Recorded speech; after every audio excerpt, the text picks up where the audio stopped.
Well, spring and summertime means all sorts of unwanted guests for our pets, like fleas and ticks and heartworms. And joining me to talk a little bit about it is Dr. Steve DeGray from Riverside Animal Hospital in Alloway. Good morning. Good morning. So we were just talking about that. Luckily, my dog, Levi, we haven't had any of these problems so far, but you got to keep watching. What do flea look like? How would I know that the dog may have fleas? Most people have actually, they're big enough to see just with the naked eye, so you can actually see them very easily. And they're really about the same size as a fruit fly, but they don't actually fly. They have the ability to crawl, but they also can hop, and they can jump even up to 6 to 8 feet, so they actually are pretty mobile. But when you see them, they will look more like a little fruit fly scurrying through the fur. I brought just a small model of one that's right here. It's not that big, obviously. It's not this big, obviously, but it's more, like I said, about the size of a fruit fly. They start as an egg, they go up to the larvae, and then they hatch up into these adult fleas. But if you see them, you can actually see them.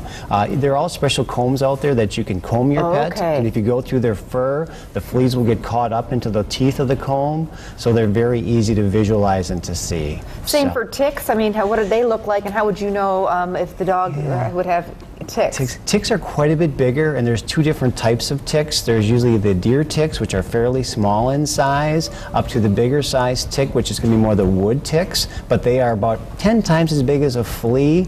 Comparatively, almost about the size of an eraser would be a comparison as far as size. They will be seen crawling on the fur, but as long as they're there for any period of time, they will start to attach to the skin, and then they start to have a blood meal off of it. And that's what we don't want, for sure. Okay, so what can you do to prevent fleas and ticks? Yeah, there are a lot of different ways to do that. There's the traditional way that we used to use with collars, and collars are very effective, but there are some negatives of collars. They do have a little bit of an aroma to them. They do have a little bit of a smell, a little bit of an insecticide-y smell.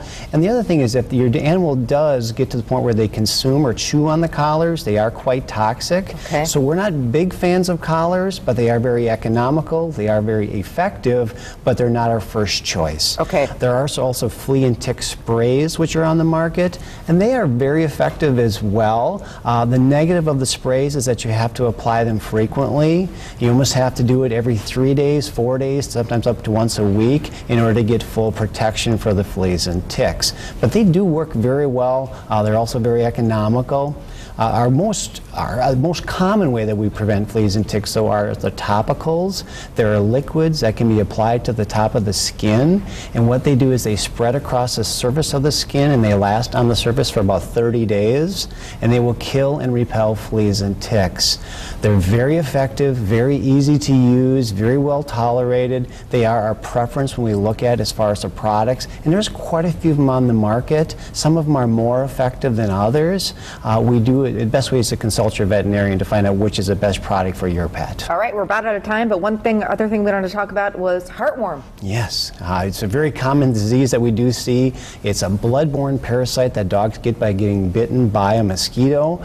Transmits the parasite into their bloodstream, ultimately gets into their heart. I just have a small model here that shows how these adult worms get into the heart. They'll go into the lungs, and they cause dogs to go into heart failure. And what can we do about that? There are some preventative products that can be given on a once-a-month basis that will kill those parasites in the bloodstream before they ever get to the heart and cause any problems.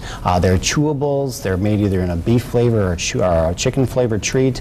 Dogs love the taste of them. You give them once per month, and it will prevent your dog from getting those parasites. All right. Hey, thanks so much, Doctor. Appreciate it. Have a good summer. Thank you.